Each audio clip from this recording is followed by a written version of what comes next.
So let's go ahead and do this, guys. So, finally, gonna do the video I've said I was gonna do a bunch of times. So, I know I've said a lot of times that I have knives that have bearings and washers. I get them backwards. I have knives that have bearings and washers, and I like both. I honestly do. I love the action and feel of a Sebenza. I've actually had I've had flippers that had an incredible flipper action that were done on washers. So I'm not saying that washers will not give you a good, smooth action. My thing is that there are issues with both. But I think that what happens is I've heard people say that if you make a flipper on bearings, if you make a knife on bearings, you're cheating because you should try to make it smooth on washers. And I'm going to address that right after we listen to some music. So if you got headphones on, you may want to turn the volume down.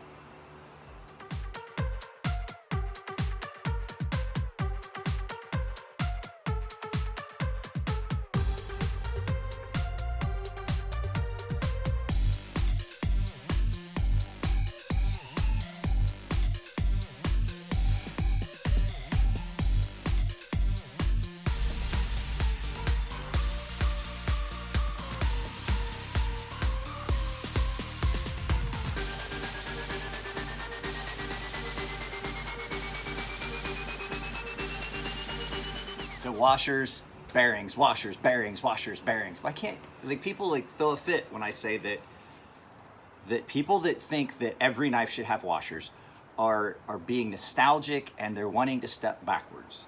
There's a reason we no longer use bushings as the friction point for a lot of stuff on cars because they use bearings now. Bearings give you less surface contact.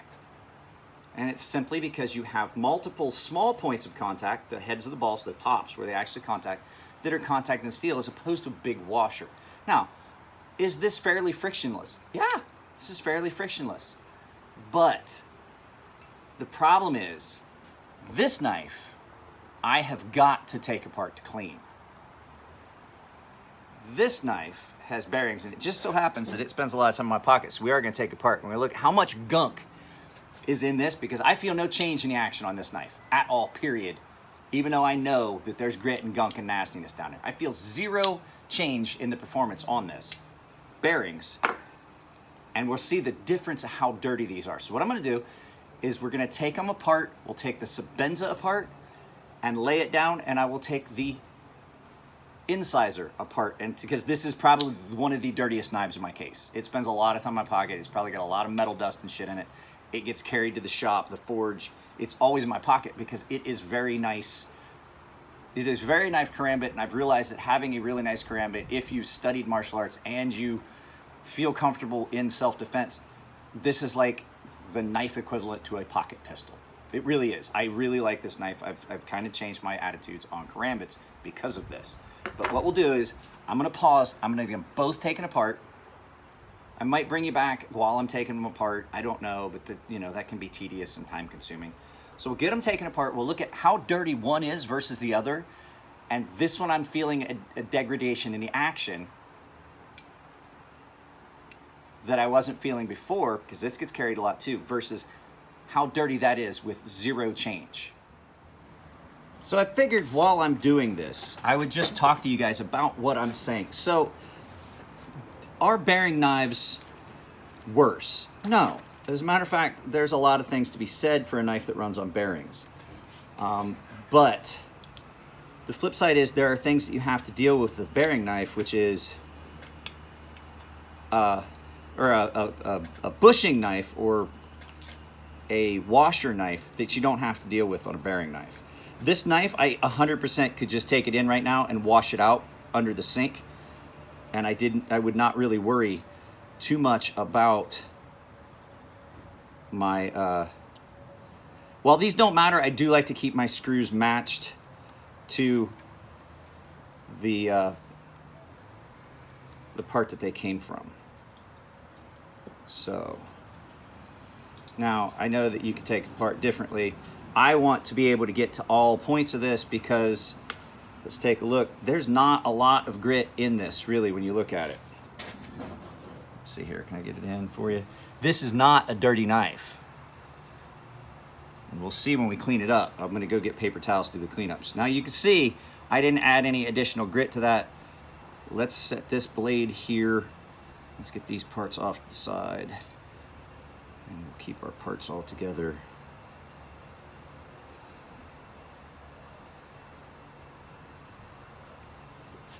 This goes with the blade. There we go. So now let's take this wee part. I need a T8. And 7, 8. And I think that's all I need is a T8. Let's go ahead and screw a pivot. Pivot. There's our pivot nut, or pivots, yeah, pivot screw. And I always like taking things apart from the show scale, or from the show scale versus a lock scale, because it just makes your life ever so much a little bit easier. So let's just go ahead, pull that blade out. Now, I want to show you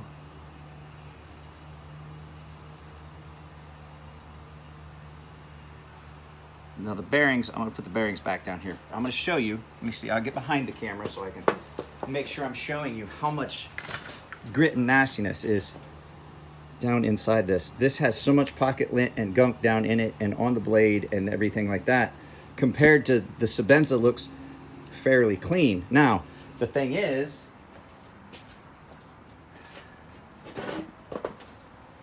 the thing about this is, the Sebenza had a definite different feel than it did after I cleaned it up the last time. It feels gritty. It feels a little off. And so what I'm gonna do now is I'm gonna go in, I'm gonna pause you guys. I'm just gonna use a little bit of rubbing alcohol. I've got the grease that I use on Sebenzas right here in my little tub. I have a little syringe full of it. I do use the TW25 Bravo instead of the fluorinated grease. I have got a tub of that ready because I am gonna re-grease this and put it back together. And then I'm gonna take this apart and re-oil it and put it back together. But I wanna show you how much dirtier this knife is with zero change in the action, detectable change in the action. I want to show you how much cleaner it feels than that does, even though this knife is technically dirtier than that one. Okay, I got my paper towels to clean, one side for one knife, one side for the other. And I want to make this very clear. I'm not saying that the Sebenza gets dirtier quicker or has to be taken care of more often. I'm just saying that I think that washers give you more of a surface contact, and so when it starts to get dirty, you feel much more of a significant change in the action. There's a definite significant change in this from the last time I cleaned it versus a change in this from the last time I cleaned it. And so we're gonna just look and clean up the parts and see which one was affected more quickly by dirt. And so just first things first, I do have to admit that the detent ball on this was dirty. So that could have had part to do with it, but I think it's more to say that it was the washers. So we're gonna just take this and I will tilt you guys down and we will start actually doing the maintenance on it and cleaning it up and see which knife is truly dirtier. I have this knife sitting here. I've got the paper for this one over here. I'm not gonna just do anything crazy. I'm just gonna flip you guys around. I don't want you to think I'm like trying to change things on this. So, I am just using a little bit of rubbing alcohol. We're going to take the washers off. We're going to set them face down so we know which side goes where. And the first thing I'm going to do is just do a little quick cleanup of the blade. This is just rubbing alcohol. Just a little bit of rubbing alcohol just to clean off the old oil and gunk.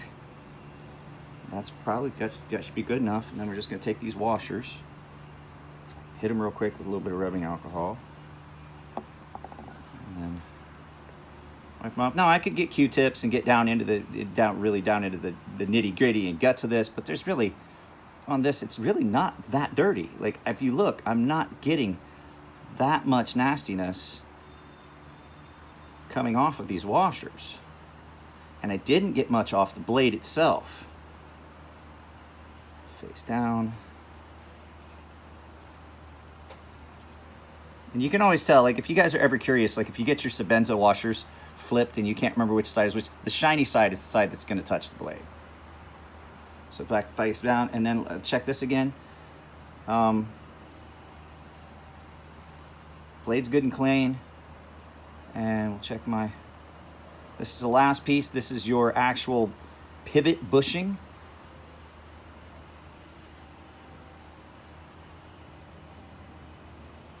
And there's still just a little bit of stuff in this small washer. The small washer's got some weird cutouts on it that make it a little bit of a hassle.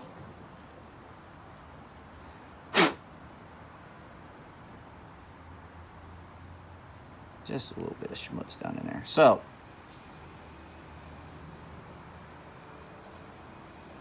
there we go. I've cleaned that up. I've cleaned all the parts of this knife. And let's look at the paper towel. Not a lot going on there, guys. Really not a lot. I mean, I'm not trying to underplay it. So the action on this seemed like it was much more affected by dirt so far than this. So let's see. Fresh paper towel.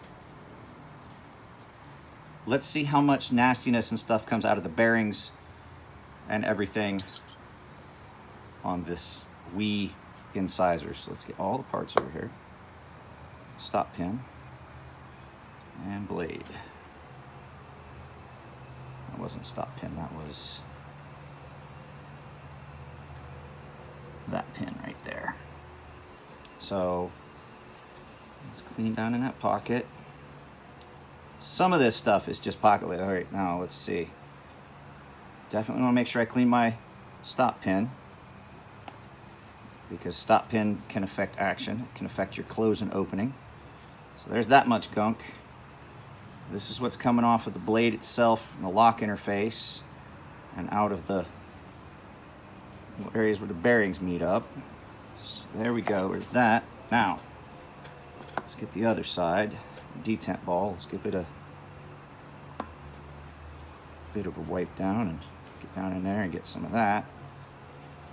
Already I'm seeing a significant amount more gunk. And I'm sorry guys, this is probably a little bit out of frame. I could probably bring this up just ever so slightly. It's probably a little bit better right there. Probably. Maybe we can zoom in a little bit. All right, we're gonna take the bearings. The stuff that doesn't need to be cleaned. Let's take these bearings. There's shit and gunk coming out of the bearings.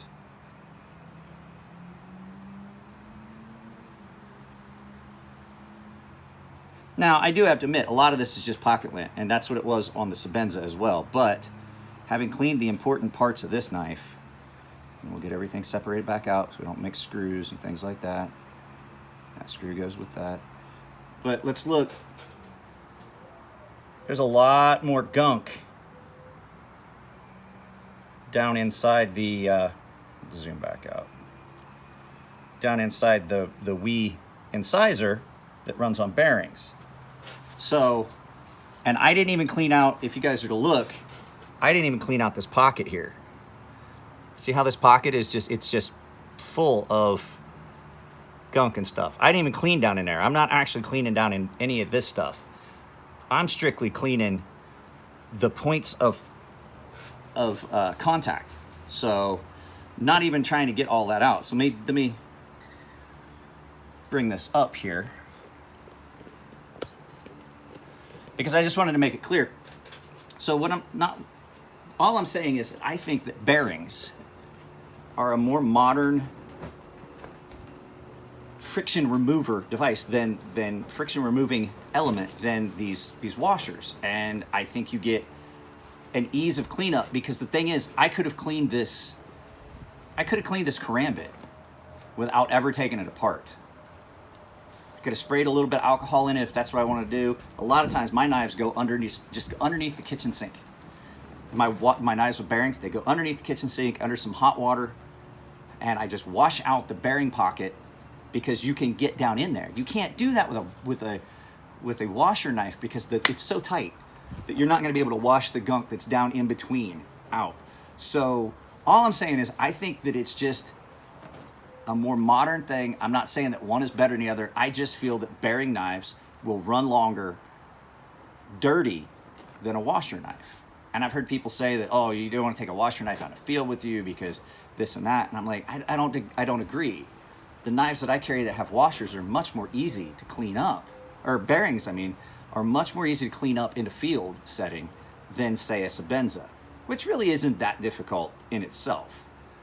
But, you know, there's all these little things that just are the points. Like, I love my Sebenza. Would I like it better if it ran on bearings? I don't know. There's something nostalgic about it. I think that's the part that people get their head wrapped around. It's not that they think that washers are better. They're just nostalgic of going back to when knives ran on washers, and it throws them back to a time where there was not so many elements to consider in purchasing a knife. And I think that's what it is. But I also know that I get nostalgic about my childhood, but then I remember we didn't have anything. We didn't have TV, we didn't have internet. I mean, basically we had 3 channels and things like that. So I think it's a nostalgia piece. But, you know, can you make a really, really smooth knife on washers? Yeah. I've had flippers on washers that were great. But the thing is, you run into that thing where as they get dirty and then you have to maintain them, the amount of time taken, like I said, did not have to take this knife apart at all to do it. I could have easily run this under the sink. And so, you know, it's half of one, you know, 6 of one, half a dozen of the other. But it all comes down to your preference.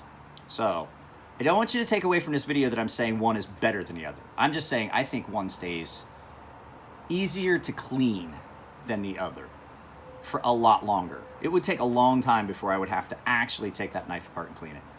I just knew that was probably the dirtiest knife in my case.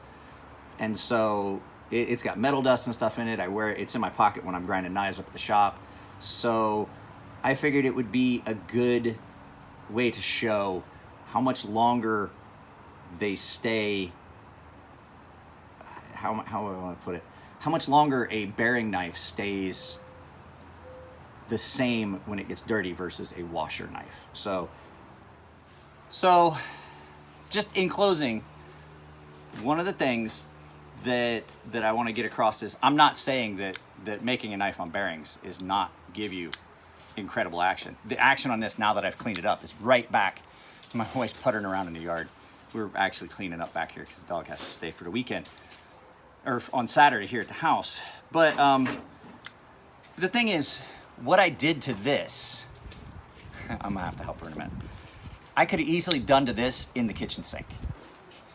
And so the complexity of having to take it apart and things, is it that hard? No, it's not that hard. But the fact that I could just have this, run it under some running water and have it cleaner and be okay is one. The fact I have to take this apart to get that same, wow, the action on that is night and day from what it was just a few minutes ago. So, you know, there's some pluses and minuses. This is really, really tight fitting and things like that, and you don't have as many pockets. There's not as much milling, and so it's basically just flat on flat with a washer in the middle. And if you've got it down making a washer knife, there's a lot less tooling involved with counter boring, bearing pockets and measuring that piece out and breaking in and things like that. So yes, it is, but you have to take it apart to clean it. This knife has got all those milled pockets and stuff, so yeah, there's more milling time and things like that. But the thing I can do with this that I can't do with this is because I haven't oiled this yet. I only oiled the detent ball. If I want to oil this, say it feels like it needs, say it's feeling gritty and I just want to put a little bit of lubricant in it, I can go along the sides of the knife and I can hit the bearings with a drop of oil. You really don't want to do that with, say, a Sabenza. As much as I love my Sabenza, I've tried it both ways. Some people tell me, no, you can use oil on it, it's fine. Yeah, well, there we go. There we go. And now just that little touch of oil has smoothed this up so much. Using oil on a Sabenza, I've never had real good success with it. And one of the things is, like, remember me talking about lock stick on one of these? A lot of times it's because you get a little bit of oil on that, and it allows that to kick over just enough farther that you wind up with some gulling and some lock stick, even on a hardened lock face like this. So, is one better than the other? No. Does one feel different? I love the feel of both. The action on a Sabenza has got a completely different feel than a bearing knife. I 100% admit that. That's why I said I like both. So, the takeaway, there is no one's better than the other. It all comes back to why we've moved away from washers into bearings, because they have some definite benefits. If you're one of those guys that just loves the feel of a good washer, a knife on washers that's done well just has a feel. And I get that. But to say that bearings are not better or not an improvement, I would say is not true. We've shown that it continues to stay as smooth. Like, I felt zero change in the action on this. There was a definite feel in change on this. So, not to keep beating a dead horse, guys, because I'm good at that. I will get this video edited and put up sometime today or early tomorrow. Today's Thursday. If you like the videos, give them a thumbs up. If you don't like them, give them a thumbs down. That's how we get stuff shared. That's how we get this community here on Crazy Sharp bigger. The thumbs up are the thumbs up and thumbs down are one of the most important interactions we can do on the channel. Comments are great. I read all the comments. I don't want you guys to think I don't. I might not respond, but I read every comment that shows up because I moderate my comment section. So, yeah, so a thumbs up on a video is great because then that means that it's like a click through and interaction. So not only are we getting a click through an impression, we're also getting an interaction, and that means that more people get shared these videos and we get a broader community. Every once in a while we get the asshats that show up, and we filter those guys out. But the bigger the community, I think the better it will be, and we'll get better interaction and things like that. So you guys take it easy. I love you. Like I said, thumbs up, thumbs down. If you want to support my daughter's GoFundMe for her ice skating, it's down in the description below. Over here will be a link to a video that YouTube thinks you like. Down here will be a video that I think you like. Up here will be a subscription link, and down here will be my Patreon. If you so choose to do that, I'm gonna try and do something special for the Patreons here before too long. I figured out how to do a couple things on Patreon I did not know how to do before. So you guys take it easy. I love you all. Have a good, safe weekend, and I will talk to you later.